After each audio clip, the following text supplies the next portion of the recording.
أعوذ بالله من الشيطان الرجيم بسم الله الرحمن الرحيم وأوحي إلى نوح أنه لن يؤمن من قومك إلا من قد آمن فلا تبتئس بما كانوا يفعلون واصنع الفلك بأعيننا ووحينا ولا تخاطبني في الذين ظلموا إنهم مغرقون ويصنع الفلك وكلما مر عليه ملأ من قومه سخروا منه قال إن تسخروا منا فإنا نسخر منكم كما تسخرون فسوف تعلمون من يأتيه عذاب يخزيه ويحل عليه عذاب مقيم صدق اللہ مولانا العظیم۔ سورہ ہود کا چوتھا رکوع شروع ہو چکا ہے۔ چوتھے رکوع کی ابتدائی کچھ آیات تلاوت ہوئی ہیں۔ نوح علیہ السلام کا تذکرہ چل رہا تھا۔ قرآن مجید کوئی تاریخی کتاب نہیں ہے کہ ہم اس کے مزے لیں اور صرف واقعہ سنیں، لیکن یہ انداز تبلیغ ہے قرآن پاک کا۔ گزشتہ امتوں کے واقعات کو بیان کرنا بھی ایک تبلیغ کا انداز ہے، اللہ تعالیٰ کے احکام پہنچانے کا ایک طرز ہے، اور انبیاء کرام کے لیے بھی اور امتوں کے لیے بھی سبق ہے۔ نوح علیہ السلام نے جب اپنی قوم کو سمجھایا بہت کچھ، لیکن 950 سال کی تبلیغ کے بعد بھی جب وہ لوگ نہیں مانے تو آگے کی بات۔ ترجمہ سن لیجیے، اللہ فرماتے ہیں کہ وحی کی گئی نوح علیہ السلام کے پاس کہ اب کوئی بھی ایمان نہیں لائے گا تمہاری قوم میں سے مگر وہ جو ایمان لا چکے۔ اب آپ غمگین مت ہوں ان کے افعال پر، اور بنائیے کشتی کو ہمارے نگرانی میں اور ہماری وحی کی نگرانی میں، اور ہمیں مت کہیے گا ان لوگوں کے بارے میں جو ظالم ہیں، یہ سب کے سب غرق کر لیے جائیں گے۔ اور وہ بناتے رہے کشتی، اور جب گزرتی حضرت نوح علیہ السلام کے پاس کوئی جماعت اس کے قوم میں سے تو وہ مذاق اڑاتے۔ نوح علیہ السلام نے ان سے کہا کہ اگر تم ہم سے مذاق کرتے ہو تو ہم بھی تم سے مذاق کریں گے جیسا کہ تم ہمارے ساتھ مذاق کرتے ہو۔ عنقریب تم جان لو گے کہ کس کے پاس آتا ہے ایسا عذاب جو رسوا کن ہے، اور اس پر عذاب دائمی آنے والا ہے۔ 950 سال کی تبلیغ کے بعد کچھ لوگ مسلمان ہوتے ہیں، اور یہ قانون خداوندی ہے۔ پچھلی دفعہ بھی بتایا گیا تھا کہ پیغمبر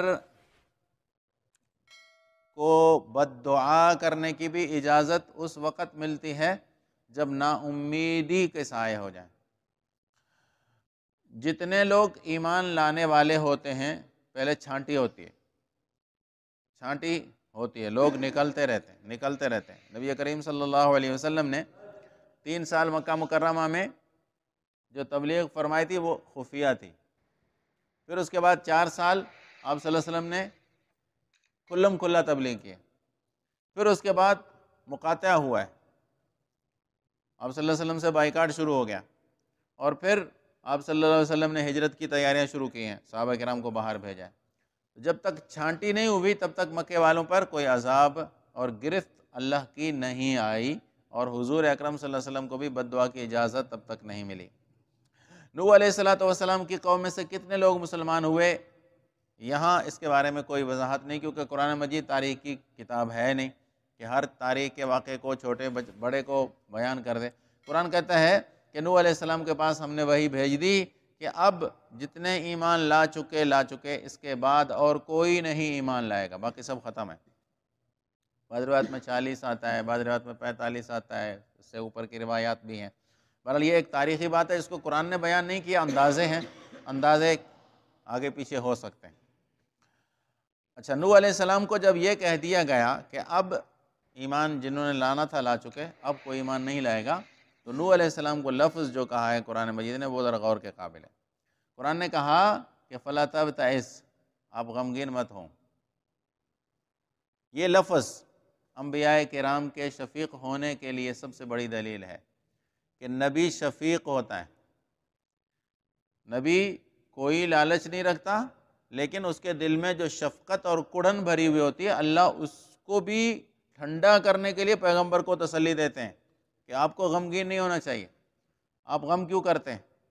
آپ غمگین نہ ہوں۔ نبی کریم صلی اللہ علیہ وسلم کے بارے میں احادیث اگر ہم سنیں تو آپ صلی اللہ علیہ وسلم کی راتوں کی نیندیں امت کے لیے حرام تھیں۔ آپ راتوں کو اٹھ کر امت کے لیے دعائیں مانگا کرتے تھے. یہ شفقت کی بنیاد پر تھا، اس کو شفقت کہتے ہیں. بہرحال نوح علیہ السلام کو تو تسلی دے دی گئی کہ اب ختم، اب عذاب آنے والا ہے. آپ کو پیچھے موسیٰ علیہ السلام اور فرعون کے واقعے میں اتنا تو بتا دیا گیا تھا کہ بنی اسرائیل کو الگ کر دیا گیا، پھر اس کے بعد فرعون پر عذاب آتا ہے.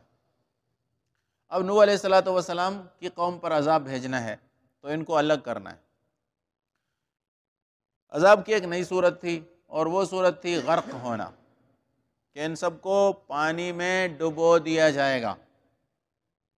نوح علیہ السلام جس علاقے میں رہتے ہیں یہ سطح سمندر سے ہزاروں فٹ بلند، نینوا کا علاقہ عراق، ہزاروں فٹ سمندر سے بلندی کا علاقہ ہے. کوئی آس پاس میں دریا نہیں، اور سمندر 100 میل دور ہے. حکم ملتا ہے کہ آپ کشتی بنائیں.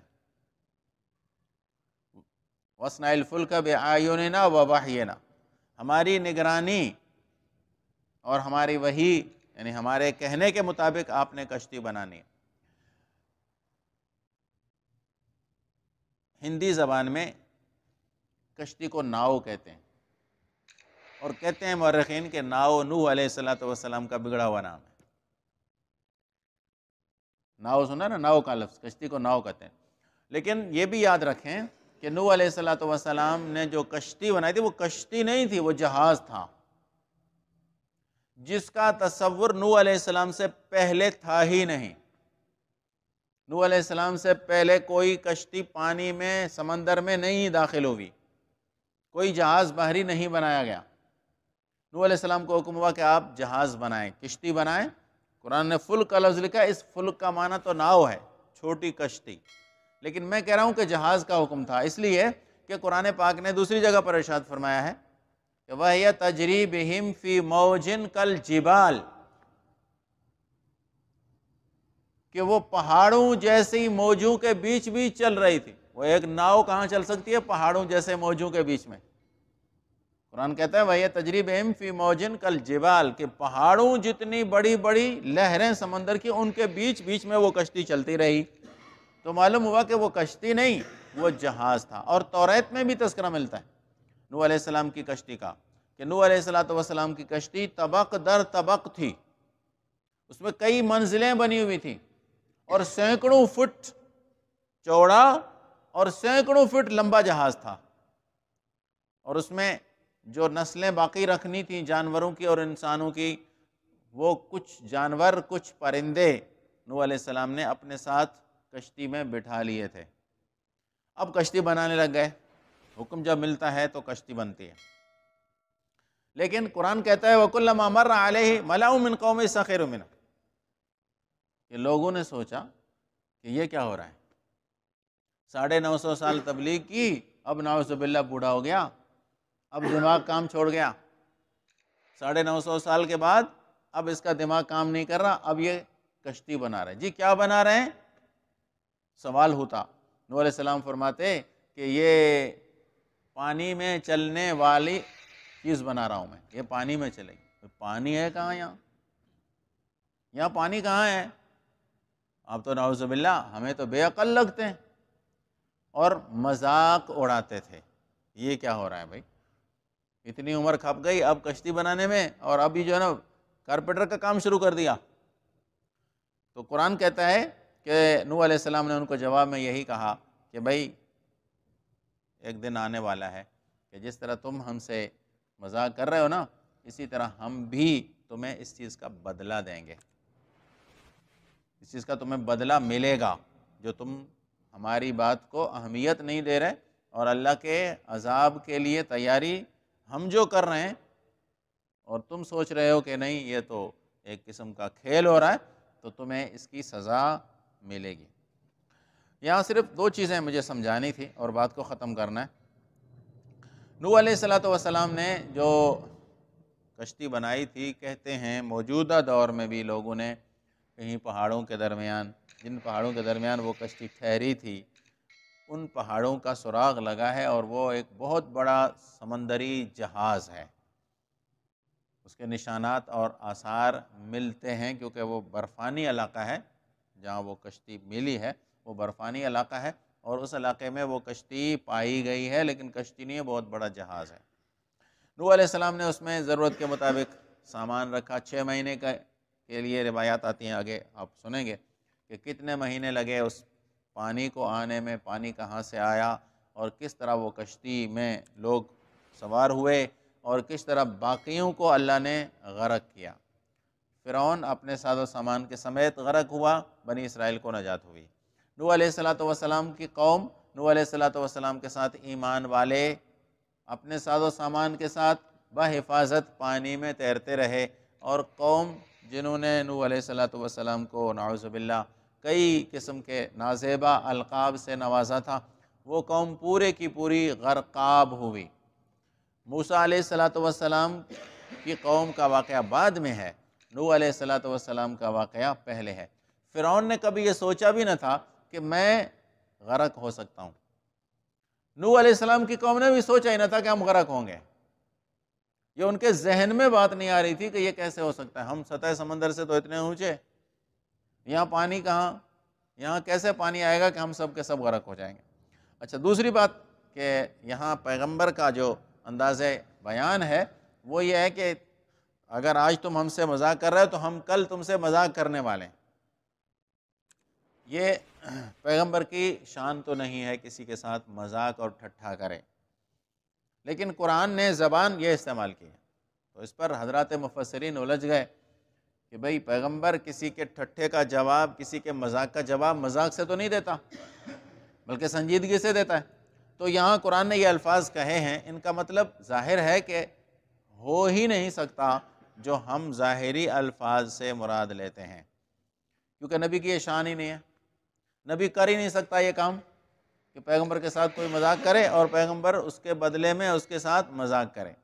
یہ یاد رکھیے گا چیز کہ ہم قرآن مجید کو جب ترجمہ کرتے ہیں نا خالی لا علمی کی بنیاد پر، تو ہم قرآن مجید کے الفاظ سے غلط نظریہ قائم کر کے بیٹھ جاتے ہیں، جبکہ حقیقت یہ ہے کہ قرآن مجید کو شرعی قوانین کی روشنی میں مطالعہ کرنا ہے۔ پیغمبروں کی شان میں کوئی گستاخی نہ ہو، صحابہ کرام کے شان میں کوئی گستاخی نہ ہو۔ حدیث کا مطالعہ اور تاریخ کا مطالعہ اس نظریے سے کیا جاتا ہے۔ تاریخ پڑھی، کسی صحابی کے بارے میں کوئی واقعہ سن لیا اور بدزن ہو گئے، نہیں، تاریخ تو صحابہ کے تابع ہے، صحابہ تاریخ کے تابع نہیں۔ اصول اور قوانین تفسیر کے انبیاء کرام کے تابع ہیں، وحی کے تابع ہیں۔ ہم نے تو صرف پڑھ لیا ترجمہ، اور ترجمہ کرنے والے نے آسانی کے لیے ترجمہ لکھ دیا جو لفظی ترجمہ تھا، لیکن مطلب سمجھنے کے لیے شرعی ذہن اور شرعی تقاضے سامنے رکھ کر پھر مطالعہ کرنا چاہیے۔ اس لیے عام آدمی کو ہم اجازت نہیں دیتے کہ وہ قرآن مجید کی تفاسیر پڑھے اور تفسیروں کا مطالعہ کر کے، ترجمے کا مطالعہ کر کے خود سمجھ بیٹھے۔ ایسا تو ہو ہی نہیں سکتا جب تک کہ شرعی اصول، تفسیر کے اصول، حدیث کے اصول جب تک اس کے سامنے نہ رکھے جائیں۔ لہذا اس کا ترجمہ ہمارے حضرات مطلب یہ نکالتے ہیں کہ آج تم تو اس چیز کو مذاق سمجھ بیٹھے ہو، لیکن کل تمہیں اس کی حقیقت نظر آ جائے، کل تم حقیقت سمجھ جاؤ گے اس معاملے کی کہ کیا ہونے والا ہے، اللہ کی طرف سے کیا آتا ہے۔ عذاب اللہ تعالیٰ کی طرف سے جب آتے ہیں نا تو 2 طرح کے عذاب ہوتے ہیں، یہ بھی یاد رکھیے گا۔ حضور اکرم صلی اللہ علیہ وسلم نے دعا مانگی ہوئی تھی کہ میری امت پر یا اللہ اجتماعی عذاب نہ آئے۔ ہم لوگ کیا سمجھ بیٹھے ہیں کہ ہم تو بس ہمیشہ مزے میں رہیں گے، لیکن دیکھیں عذاب کی 2 قسمیں ہیں۔ ایک عذاب وہ ہے جو جگانے کے لیے آتا ہے، تنبیہ کرنے کے لیے آتا ہے، اس عذاب کی پابندی نہیں ہے کوئی بھی، وہ کبھی بھی کسی بھی وقت اور کسی پر بھی آ سکتا ہے۔ مسلمان اس غفلت میں پڑے ہوں کہ ہم پر تو عذاب آئے گا نہیں، ہم پر پتھر تو برسیں گے نہیں، ہم غرق تو ہوں گے نہیں، لیکن دوسرے عذاب جن سے انسان جاگ جائے وہ عذاب اس امت کے لیے بھی روا ہیں اور اس امت پر بھی آ سکتے ہیں، اور کئی دفعہ آئے بھی ہیں۔ ہم نے پیچھے سورہ بقرہ میں پڑھا تھا کہ قرآن پاک نے کئی چیزوں پر عذاب کا وعدہ کیا اور وہ عذاب اس امت پر آنے ہیں۔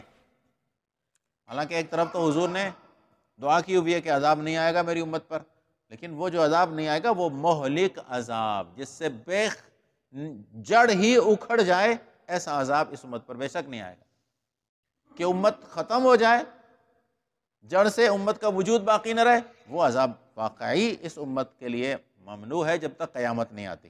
لیکن اس سے پہلے تنبیہ کرنے والے عذاب، سمجھ پیدا کرنے کے لیے عذاب، بھٹکے ہوئے کو سیدھے راستے پر لانے کے لیے عذاب، انفرادی بھی اور اجتماعی بھی آ سکتے ہیں۔ یہ یاد رکھیے، اس امت پر بھی عذاب آ سکتا ہے۔ یہ نہیں کہ بھئی ہم بے فکری کے ساتھ بیٹھ جائیں گے، جی بس ہم تو بڑے نبی کی امت ہیں، ہم تو اس نبی کے نام لیوا ہیں جو سب سے بڑا نبی تھا، لہذا ہم پر تو کچھ نہیں ہوگا ہمارے ساتھ۔ ایسی کوئی شرعی بات نہیں ہے، ایسا کوئی شرعی اصول نہیں ہے۔ تنبیہ کرنے کے لیے غلط روش چلنے کی صورت میں عذاب اللہ کے آتے رہے ہیں، آتے رہیں گے، اور اس امت کو تنبیہ کرنے کے لیے عذاب ہے بھی ضروری، کیونکہ اگر امت بھٹک گئی، سارے کی ساری امت بھٹک گئی تو ان کو کون سمجھائے گا؟ انبیاء کرام تو آنے نہیں ہیں۔ تو یہاں بھی نوح علیہ السلام کی بقیہ قوم پر جو عذاب آیا مومنوں کے علاوہ، وہ بے کن عذاب تھا کہ جس کے بعد ان کی جڑیں بالکل ختم ہو گئیں، جو ان کی نسلیں ہی مٹ گئیں، ان کا نام لیوا بھی آج دنیا میں کوئی باقی نہیں بچا۔ نوح علیہ السلام کے ساتھ بھی باقی جتنے لوگ تھے، ان میں سے بھی صرف نوح علیہ السلام کا اپنا خاندان چلا ہے، ان کے اپنے بیٹے آگے بڑھے پلے ہیں، چاروں بیٹے دنیا کے چاروں علاقوں میں پھیل گئے ہیں، باقی جو لوگ تھے ان میں سے کسی کی نسل آگے نہیں بڑھی۔ باقیہ واقعہ انشاءاللہ ہم اگلے مجلس میں انشاءاللہ عرض کریں گے آپ کی خدمت میں۔ ہمارے لیے اس میں درس عبرت یہی ہے کہ اللہ تعالیٰ کے احکام، اللہ تعالیٰ کا حکم تمہاری عقل میں نہیں آتا، سمجھ میں نہیں آتا تو پرواہ نہیں ہے۔ وہ بھی نہیں سمجھ پا رہے تھے کہ یہ کشتی کیا کرے گی، اس کشتی کا فائدہ کیا ہے، پانی سے بچاؤ کے لیے یہاں اسلحہ، اس ہتھیار کو بنانے کی ضرورت کیا، یہاں کیا پانی۔ لیکن عقل کی دوڑ جہاں تک جاتی ہے وہیں سے آگے سے شروع ہوتی ہے۔ قرآن نے کہا نا کہ ہماری وحی کے حکم کے مطابق تم نے وہ کشتی تیار کرنی۔ تو اللہ تعالیٰ کے احکامات ہماری عقل سے بہت آگے ہیں، ہماری عقلیں وہاں تک نہیں پہنچ سکتی۔ ہر چیز کو سمجھنا ضروری نہیں ہے، یہ لوگ بھی نہیں سمجھے تھے کہ کیوں ہو رہی ہے تیار، لیکن اللہ تعالیٰ کا حکم تھا، وہ لا ریب تھا، وہ ہونا تھا، جیسا کہ آگے کے واقعات